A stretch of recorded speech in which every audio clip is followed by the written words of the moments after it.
We're talking today with Anne-Marie Band. She's a full-time trader. Anne-Marie, thanks for joining me. Thank you for having me. Well, what is the ideal trade for you? If there's a perfect trade out there, what would it look like on a daily basis for you? An ideal trade is something that you have to wait for, certainly. It just doesn't appear. And because I use Fibonacci's and moving averages for the most part, I wait for a stock to approach a Fibonacci level, test it, come over it, come back, and then move forward. That's the ideal trade, and what I can do is move from one Fibonacci level to the next. My target exit will be the next Fibonacci level. And is there a certain volume that you want to see happen to accompany this, or any kind of moving averages, or is it strictly just the level of the Fibonacci? That's a good question, and it really depends. Volume is extremely important, as always. So we want to make sure that it's not waning on the upside if we're looking at an upside trade. But by and large, it is largely the level that initiates the prompt to go long, or if the moving averages are negative, to go short. And is there a certain time frame that you think this works best on that you typically watch? Fibonacci's are magnificent because they work whether you're in a 2-minute time frame or a daily time frame.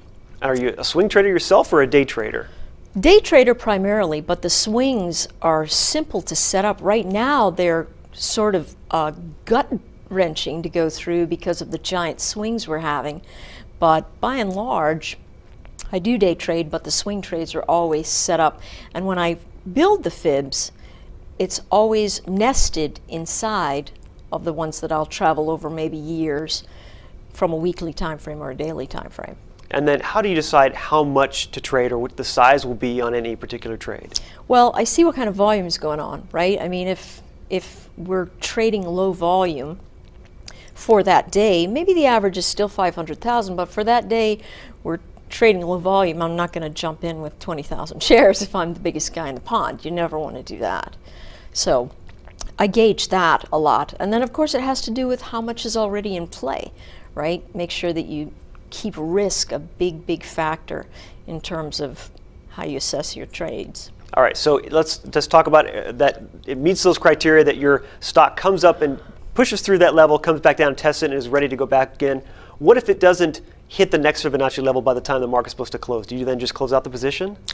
Yes, I do. And actually I don't even wait until the market closes because I think the last 30 minutes of the market are extremely squirrely, and so I usually am out by 3:30. There's just so much that whipsaws there, you know, you can be in a winning trade and get blown out in just really moments. Anne-Marie, thanks for being here. Thank you for having me. You're watching the MoneyShow.com video network.